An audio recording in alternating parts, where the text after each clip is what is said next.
Chapter 1. Arrival. With a creaking sound, the decaying gates of Hollow Manor opened, welcoming Sarah, a young writer seeking inspiration inside the mist-covered estate. The dilapidated Victorian relic, the house, had long since been deserted by the living, and its sinister silhouette threw a spooky shadow across the surrounding countryside. Sarah had found herself here, at this abandoned location mentioned in local folklore, because to her love with the macabre, the residents of the village forewarned her against it, haunting her with tales of spectral apparitions and sad secrets surrounding Hollow Manor. However, Sarah remained unfazed in her pursuit of the unknown. The stifling atmosphere of the manor surrounded her as she crossed the threshold into the overgrown courtyard. A sense of dread pervaded the air, and there was an unsettling intensity to the quiet. Although she had anticipated being alone in this place, she couldn't get rid of the impression that someone was watching her. The old opulent home towered over her, with broken windows and ivy creeping up the walls like creeping vines. Sarah's footsteps reverberated across the expansive foyer as she made her way through the ground level. Dusty blankets covered the rooms, cobwebs covered the furniture, and chilly drafts murmured mysteries she could not quite figure out. She started to second-guess her choice in traveling to this lonely location. What drew her to the center of this eerie experience? Maybe it was the spooky stories about the Hollow family who used to live here, their wealth based on nefarious activities and eerie customs. Strange shadows swirled around the damaged wallpaper as the sun sank below the horizon. Sarah saw herself in a dimly lit library, with old books arranged on shelves that had faded with time. She picked up a book at random and started turning the pages, hoping to find some comfort from her mounting anxiety. The temperature in the room dropped abruptly, and Sarah's breath lingered in the freezing air. There was an unearthly rustling to the pages of the book she was holding. With her heart racing, she glanced up and saw it, a dark figure with an unmistakable presence in the far corner of the room. Her heart raced with fear as she staggered back and dropped the book to the ground. The ghostly figure moved in her direction, its terrifying face hidden by the shadows. Its evil stare seemed to pierce her soul, and she heard a voice whispering in her head, a chant that would not go away. "You should not have come." At the end of Chapter 1, Sarah was paralyzed with fear and held in Hollow Manor's presence by a malignant monster. Her quest for inspiration had become a nightmare she could never have imagined. Chapter 2. Spirit Voices. The phantom presence approached, its shape an ethereal wisp of blackness, and Sarah's heart pounded. Though terror threatened to immobilize her, she was unable to take her eyes off of it.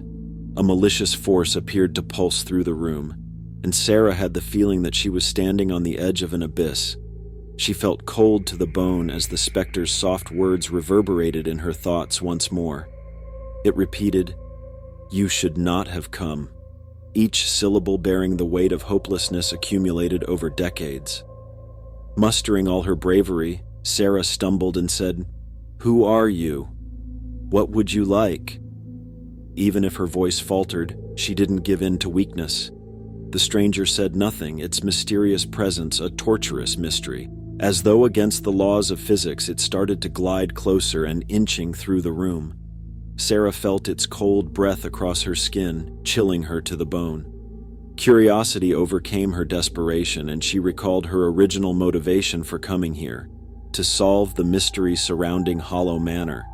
She came to the realization that facing this ghostly being could hold the answers she was looking for. Pulling herself together, she stepped forward a little hesitantly and spoke more steadily this time. She begged, "Tell me what happened here. What mysteries lies in this place?" The specter appeared to be having trouble speaking as its body trembled. A flash of recognition then passed across its insubstantial face. It reached for an antique writing desk with a dark hand, where a diary lay abandoned and covered with dust. Sarah carefully made her way over to the desk and took out the journal. She could still make out the text even though the ink had faded and the pages were yellowed with age. The owner of the notebook was Amelia Hollow, the daughter of the previous proprietors of the house. She started to read, and the terrible tale of the Hollow family appeared in front of her.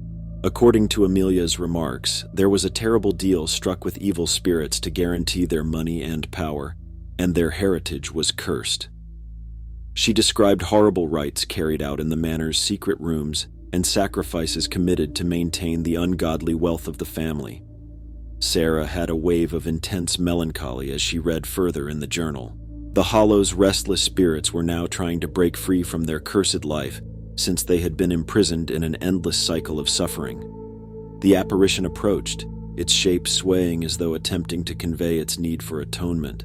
Sarah realized that she had the secret to removing the curse and giving peace to the troubled spirits residing at Hollow Manor. She turned to the apparition and declared, "I will help you," full of fresh resolve. "I'm going to reveal the truth and drive out this darkness." The ghostly face was somewhat less threatening as it appeared to nod in agreement.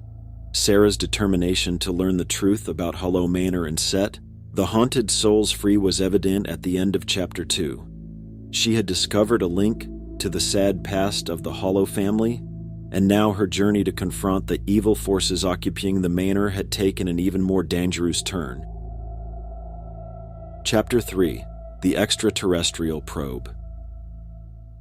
With an unwavering determination to solve the riddles of Hollow Manor and set the haunted souls free, Sarah set out on a relentless search for knowledge. Equipped with Amelia Hollow's notebook, she started her inquiry into the ill-fated past of the property. Finding the secret chambers described in the journal, where the most sinister rites had been performed, was her first assignment. Sarah felt as though the mansion came to life with secrets as she searched through its deteriorating chambers and pieced together the mysterious clues the Hollow family had left behind. She found secret doors behind fake walls that opened onto an intricate network of abandoned passageways. She felt a sensation of dread with each step she took farther into the manor's interior. Sarah discovered an altar made of obsidian stone with dark markings carved on its surface while exploring a dusty, spider-filled room. She thought that here was the location where the Hollows had carried out their evil rites.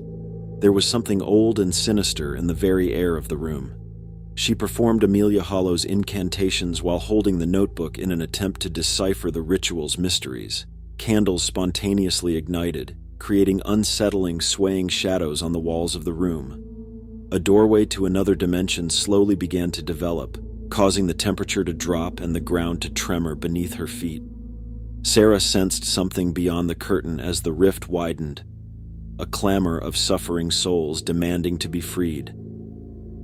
She came to see that the ceremony had made her a vessel for the spirits who were imprisoned and who were crying out for help. She saw flashes of the Hollow family's agony and heard whispers of long-forgotten memories. It had been as though they were pieces in a dark puzzle, and that evil forces had taken hold of their souls in order to profit from their misery. The Hollows had paid a horrible price for their money and influence. Sarah was aware that a sacrifice, an act of unmatched bravery, would be necessary to lift the curse. She vowed to release the spirits in all circumstances, even if it meant losing her own life. Sarah set out into the more secret areas of Hollow Manor with a renewed sense of purpose, ready to face the evil powers that were ensnaring the family. Every step she took was directed by the spirits, who also revealed long-kept secrets and the way to salvation. However, the trek grew riskier as she approached the center of the darkness. She was the target of unseen powers plotting to hinder her. As Sarah descended more into Hollow Manor's eerie past, her life was in jeopardy. When Chapter 3 came to a close, Sarah was about to face the evil forces that had haunted the Hollow family for many centuries. She had sworn to set the souls free, even if it meant confronting unspeakable things along the way. The spirits cried out for liberation. Chapter 4: The End of the Haunting. Due to her unwavering search for the truth, Sarah had discovered the evil energies residing at the center of Hollow Manor, the source of the family's curse. The walls appeared to close in around her as she made her way down into the darkest recesses of the mansion. The air was heavy with malice. It was via Amelia Hollow's notebook that she had discovered the secret to ending the curse, facing the Soul Devourer. This evil entity has been gaining strength every year, by feeding on the suffering of the Hollow family for many centuries. Sarah went into a room that was concealed beneath the manor's foundation and had seen terrible things. The chamber was crammed with ominous artifacts from the Hollow's rites, including sacrifice altars, occult symbols, and the remains of sinister spells. Sarah took the diary and started to recite the spell that would call forth the Soul Devourer, a ugly, shadowy monster with empty eyes that emanated pure malevolence emerged before her as her words resonated around the chamber. Sarah could hear the Soul Devourer's voice, a dark chorus of agony echoing in her head. It growled, its shape twisted and twisting like a wicked ghost. "You dare to challenge me?" Though Sarah's pulse was racing, she braced herself against the fear that may overtake her. She described the anguish that the Hollow family had gone through, the souls imprisoned in a never-ending cycle of pain. She was more determined than ever to overcome the spell, and it showed in her voice. As the Soul Devourer writhed in pain, the chamber shook and the walls appeared to be bleeding. The chamber was filled with its moans of agony, but Sarah persisted, chanting the incantation with unyielding determination. As she said the last words, the evil force was engulfed in blinding light that shot out of the journal's pages.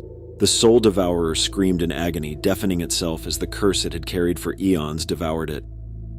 The mansion itself appeared to protest against the darkness that had engulfed it for so long, and the chamber trembled. With the liberation of the Hollow family's captive spirits, the shadows vanished and the air became lighter. The curse was broken with a last, tremendous roar, releasing Hollow Manor from its evil hold. The manor, which had previously been a terrifying and hopeless place, started to gradually reclaim its former splendor, as though it were waking up from a protracted, terrifying sleep. Sarah, tired but triumphant, watched as the Hollow's spirits rose to a peaceful realm, their agonized cries replaced by a calm, ethereal chorus. The haunting of Hollow Manor had ended because she had kept her word. Sarah felt closure as she departed the no-holy grounds as the first rays of dawn peeked through the manor's windows. Now that its sinister past had been laid to rest, the once ominous mansion was a serene location. Once known as the home of fear, Hollow Manor stood as a tribute to the strength of bravery, tenacity, and the human spirit. Though Sarah had endured unspeakable atrocities, she had succeeded in driving out the darkness and bringing comfort to the tortured spirits who had long languished behind its confines. Hollow Manor's haunting was done, and its legacy would live on indelibly thanks to the courage of a single lady who dared to stand up to the most evil powers in order to liberate the trapped souls and break a curse that had been passed down through the years.